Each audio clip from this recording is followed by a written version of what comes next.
bigat na aming natutunan, sa bawat aral na aming naunawaan.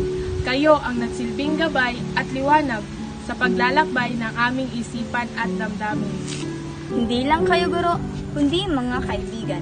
Nagbibigay inspirasyon at pag-unawaan. Sa bawat pagsubok, kayo ang aming sandalan. Sa bawat tagumpay, kayo ang aming kagalakan. Kaya't sa araw na ito, ating ipagdiriwang ang dedikasyon at pagmamahal sa bawat guro sapagkat sila ang nagbigay ng liwanag sa aming buhay. Para sa mga guro, para sa tagapagturo, ang aming pasasalamat ay walang hanggan. Sa inyong pagsisikap, kami nagtagumpay. At sa inyong gabay, kami patuloy na lumalaban.